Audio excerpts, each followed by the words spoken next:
جی doctor صاحب، اگلا سوال میرا اسی سے ریلیٹڈ ہے، وجوہات سے ریلیٹڈ ہے کہ آپ جانتے ہیں بہت سے لوگ معدے کے حوالے سے پریشان رہتے ہیں اور یہی پریشانیاں ان کو لاحق ہیں. کیا وجوہات ہیں یہ ان پریشانیوں کی، معدے کے حوالے سے جو پریشان رہتے ہیں لوگ، کیا وجوہات ہیں اس کی؟ میں نے کچھ تو تذکرہ کر ہی دیا تھا، جی لیکن آپ ایک چیز سمجھ لیجئے، ہائیڈرو کلورک ایسڈ HCl، جنہوں نے کیمسٹری پڑھا وہ جانتے ہیں اس کا پی ایچ کافی کم. معدے کا عموماً پی ایچ ہوتا ہے 1.5 سے لے کر کے 3.5 تک. جب ظاہر سی بات ہے ایسڈ پروڈکشن پیک پہ ہوگا تو 1.5 آ جائے گا، اور جب یہ کم پروڈکشن اس کی ہوگی تو یہ 3.5 پہ آ جائے گا. تو یہ ویری کرتا ہے 1.5 سے 3.5. یہ معدے کا نیچرل ہے. اب اس کو کوئی کہتا ہے کہ میری تیزابیت محسوس ہو رہی ہے، تو تیزابیت محسوس ہونا بیماری ہے، نہ کہ تیزاب پیدا ہونا بیماری ہے. اس دو چیزوں کو فرق سمجھے کہ تیزاب کیا ایکسس میں پیدا ہو رہی ہے. کچھ بیماریاں ایسی ہوتی ہیں جس میں تیزاب واقعی ایکسس میں پیدا ہو رہی ہے. دوسری کچھ بیماری ایسی ہوتی ہے کہ تیزاب تو اپنے نارمل مقدار میں پیدا ہو رہا ہے، لیکن وہ جو سسٹم اللہ نے رکھا ہوا ہے کہ معدے کو تیزاب نقصان نہیں پہنچائے گا، اس کا ایک بیریئر ہے. اس بیریئر کو ہم نے اپنے غذا کے غلط استعمال سے، کچھ دواؤں کے سیلف میڈیکیشن کے حساب سے ہم نے اس کو بریچ کر دیا ہے. اب وہ تیزاب آپ کے معدے کو دیواروں پر بھی اثر انداز ہو رہا ہے، تو لہٰذا آپ کو تیزابیت محسوس ہونے لگی ہے، ورنہ نارملی وہ تیزاب محسوس نہیں ہونا چاہیے تھا.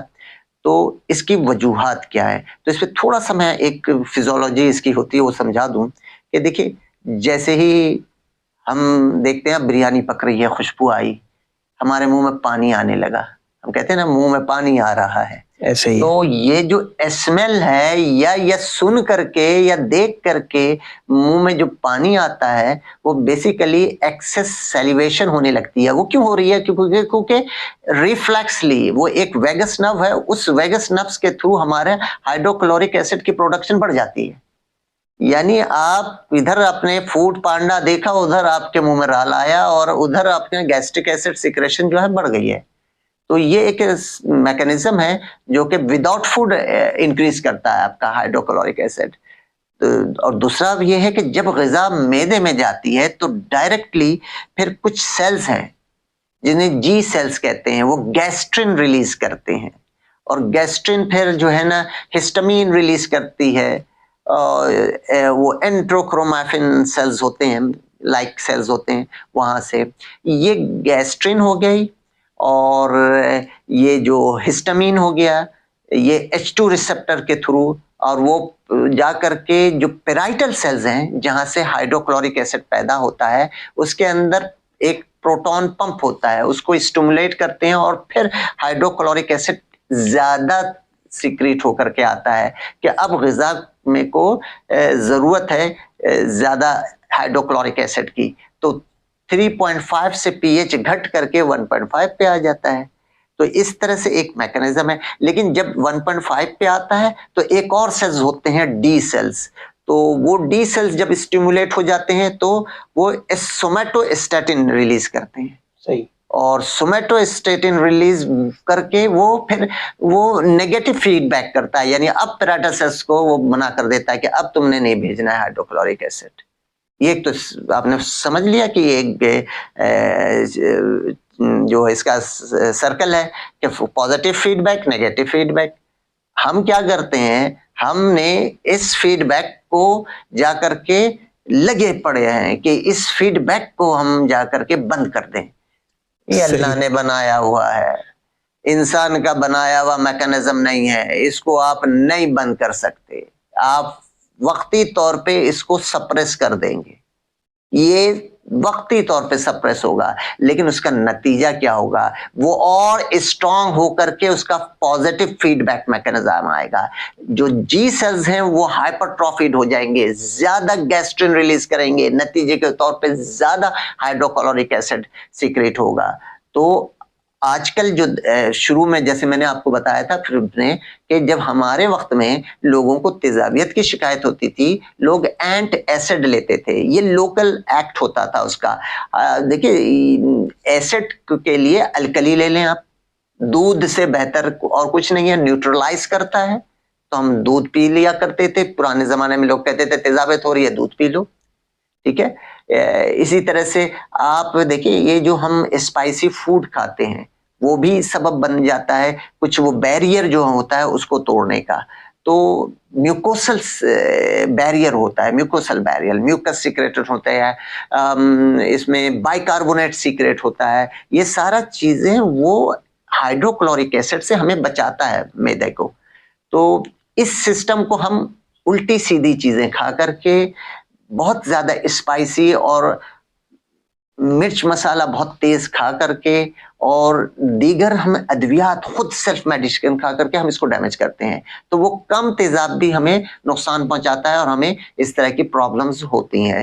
تو یہ یاد رکھیے, یہ جو ہمارا اٹھنا بیٹھنا, کھانا پینا, چلنا پھرنا, یہ جب تک ٹھیک نہیں ہوگا, ہم اپنے طور طریقے رہن سہن کے ٹھیک نہیں کریں گے, کھانے پینے کے ٹھیک نہیں کریں گے, یہ مسئلہ ٹھیک نہیں ہوگا. اور پھر اس پر یہ خصوصی طور پر جو کچھ ادویات ایسی ہیں جو کہ صرف السر کے لیے بنی ہیں, یعنی اگر کسی کو معدے میں یا آنت کے چھوٹی آنت کے پہلے حصے میں یا دوسرے حصے میں کوئی زخم ہو جاتا ہے تو اس زخم کو ہیل کرنے کے لیے وہ میڈیسن بنی ہے, لیکن ہم نے اس کو میوکین کی طرح یوز کرنا شروع کر دیا, ہم نے اینٹ ایسڈ کی طرح یوز کرنا شروع کر دیا. تو جس کے نتیجے میں ہمارا جو نیگیٹو فیڈ بیک تھا جو تھا وہ کمزور پڑ گیا ہے, اور پازیٹو فیڈ بیک ہمارا بہت اسٹرانگ ہو گیا ہے, یعنی گیسٹرن ریلیز زیادہ ہونے لگی ہے, جس کی وجہ سے یہ سارا کچھ پرابلم ہو رہا ہے. صحیح. ڈاکٹر صاحب جیسے کہ آپ جانتے ہیں کہ لوگ پریشان ہیں اس حوالے سے, تیزابیت کے حوالے سے, تو ہم دیکھتے ہیں کہ لوگوں نے نا, جیسے آپ تذکرہ کر رہے ہیں سیلف میڈیکیشن, جہاں ان کو تیزابیت ہوئی, لوگوں کو دوا پتہ چل گئی یہ دوا ہے, وہ خود لے لیتے ہیں. ڈاکٹر ذات بھی جو ہے نا یہ دوا لکھتے ہیں, آپ سمجھ ہی ہوں گے میں کس دوا کی بات کر رہا ہوں, غالباً آپ PPI کہتے ہیں اس دوا کو. تو ڈاکٹر صاحب کیا اس طرح سے دوا کا انٹیک کہ خود سے تیزابیت ہوئی, دوا پتہ ہے خود لے لی, کیا یہ صحیح طریقہ ہے؟ ہاں دیکھیے پوری دنیا میں ہے یہ صرف پاکستان میں نہیں ہے. امریکہ چلے جائیں, وہاں بھی آپ میڈیکل اسٹور پہ جا کے مانگ لیں گے PPI آپ کو دے دے گا, کہیں بھی پرسکرپشن کی نیڈ نہیں ہوتی. یہ ساری دنیا کے لوگ اس پہ پریشان ہیں, اس پہ کوئی اس طرح کا قانون نہیں بنا ہوا, اس وجہ سے یہ دوائیں عام مل جاتی ہیں. PPI کہلاتی ہیں پروٹون پمپ انہیبیٹر. یہ مختلف ناموں سے موجود ہیں اور بے شمار ہیں. ایک فارما انڈسٹری کے شخص نے مجھ سے کہا کہ تقریباً ہم جو ہے یہ 1 کھرب روپے کی سالانہ ہم یہ دوا استعمال کر لیتے ہیں. اب آپ سوچیں کہ اگر صرف PPI 1 کھرب کی استعمال کر لیتے ہیں, میں نہیں جانتا, میں نے کہیں اس کو اس کی آتھینٹسٹی نہیں پتا, لیکن امریکہ میں ضرور پتا ہے کہ یہ بھی اربوں ڈالر میں ہے, اس کا یوز اربوں ڈالر میں یوز ہے. 50 بلین ہے یا کیا ہے ایگزیکٹ, مجھے اس وقت فگر یاد نہیں آ رہی ہے. تو یہ اتنا اوور یوز ہو رہا ہے. اچھا اب یہ کیا ہے پروٹون پمپ, میں نے ابھی بتایا تھا آپ کو پروٹون پمپ پیراٹس سیلز میں ہوتا ہے. یہاں اسٹیمولیٹ اگر اس کو کریں تو ہائیڈروکلورک ایسڈ ہوتا ہے. اب کیا کرتے ہیں ہم, پروٹون پمپ انہیبیٹر لیتے ہیں, مسلسل لیتے جا رہے ہیں. اللہ نے بنایا ہے سیل پیراٹل کو کہ پیدا کرو تم ہے, وہ کیسے رک سکتا ہے, یہ اللہ کا حکم ہے. اسی طرح گیسٹرن ریلیز ہوتی ہے جی سیل سے, یہ اللہ کا حکم ہے. تھوڑی دیر کے لیے ہم اس کو سپریس کر دیتے ہیں, بعد میں اس کا فیڈ بیک واپس اسٹرانگ ہو کر کے آتا ہے. نیگیٹو فیڈ بیک جو ہوتا ہے وہ تو سپریس ہو چکا ہوتا ہے. اب جو وہ ڈی سیلز تھا, اس ڈی سیل سے سومیٹوسٹیٹن نہیں بن رہا, ٹھیک ہے, اور گیسٹرن لیول بہت بڑھ گیا ہے. اب گیسٹرن لیول جب بڑھے گا تو ہسٹامین بھی بڑھے گا. یہ دونوں جا کر کے اسٹیمولیٹ کریں گے اگین پروٹون, جب اس کا ویسے ہی ختم ہوگا پروٹون پمپ انہیبیٹر کا ٹائم, اس کو اسٹیمولیٹ کریں گے. اب زیادہ پیدا ہو کر کے تیزاب آئے گا. آپ ایک شیطانی چکر میں آ جاتے ہیں, آپ لیتے رہیں وہ چیز پھر بڑھتی رہے گی, لیتے رہیں بڑھتی رہے گی, لیتے رہیں بڑھتی رہے گی. آپ سپریس نہیں کر سکتے. یہ سپریس کیا جاتا ہے فار دا ٹائم بینگ, کسی کو السر ہو جائے, اور وہ بھی کیا ہے میکسیمم یوز اس کی 3 مہینے ہے. 3 مہینے سے زیادہ نہیں یوز کیجیے. میرے پاس تو ایسے میشن آتے ہیں جو کہتے ہیں 15 سالوں سے یوز کر رہے ہیں, حالانکہ پاکستان میں اس میڈیسن کو آئے ہوئے 20-22 سال کا عرصہ ہوا ہے, اس سے زیادہ کا عرصہ نہیں ہے. تو آپ سوچیں 15 سال سے ایک شخص لے رہا ہے پروٹون پمپ انہیبیٹر. اس کے بڑے نقصانات بھی ہوتے ہیں. پروٹون پمپ انہیبیٹر مستقل لینے کے بڑے نقصانات ہیں. یہ کبھی آپ اس پہ ٹاپک پہ رکھیے گا تو پھر ہم آپ کو بتائیں گے کیا کیا نقصانات ہیں. لیکن لوگوں کو یہ سمجھنا صحیح ہے کہ تیزابیت کیوں ہوتی ہے؟ تیزابیت اس لیے ہوتی ہے کہ وہ تیزاب پروڈکشن زیادہ نہیں ہو رہی، آپ محسوس کرنے لگے ہیں۔ تو اگر کوئی کہے کہ مجھے دل کی دھڑکن محسوس ہو رہی ہے، تو کیا میں دل کو دھڑکنے کو بند کر دوں؟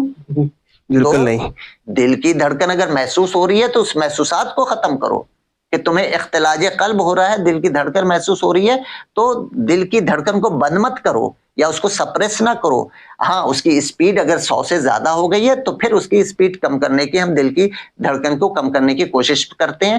لیکن اگر اسپیڈ زیادہ نہیں ہے تو پھر دیکھتے ہیں کہ بے ترتیبی تو نہیں ہے، بے ترتیبی ہے تو دوا دیتے ہیں۔ لیکن اگر صرف فیل ہو رہا ہے کسی گھبراہٹ کی وجہ سے یہ، تو اس کی فیلنگ کو ختم کیا جاتا ہے۔ اسی طرح سے یہاں تیزاب کا مسئلہ ہے، اگر تیزاب محسوس ہو رہا ہے تو اس محسوسات کو ختم کرنے کے لیے دوا کچھ اور ہے، یہ دوا نہیں ہے۔ کیونکہ کسی اکثر لوگوں کو معدے میں السر نہیں ہوتا، ان کے ڈیوڈینم جو پہلا جو پارٹ ہے چھوٹی آنت کا، وہاں السر نہیں ہوتا، نہ ہی کسی اور قسم کی ایسی چیز ہوتی ہے، نہ ہی ان کو گرڈ کی شکایت ہوتی ہے، لیکن پھر بھی وہ یہ لے رہے ہوتے ہیں، اور اس طرح سے لے رہے ہوتے ہیں جیسے کھانے کا لازمی جزو ہے کہ ڈاکٹر صاحب مجھے تو جب تیزابیت ہوتی ہے میں ایک گولی پی پی آئی لے لیتا ہوں اور پھر مجھے ٹھیک ہو جاتا ہے۔ تو تقریباً دن میں ایک دفعہ تو میں لے ہی لیتا ہوں، کوئی دن ایسا ہوتا ہے جب نہیں ہوتا۔ اور میں نے پوچھا وہ دن کب ہوتا ہے؟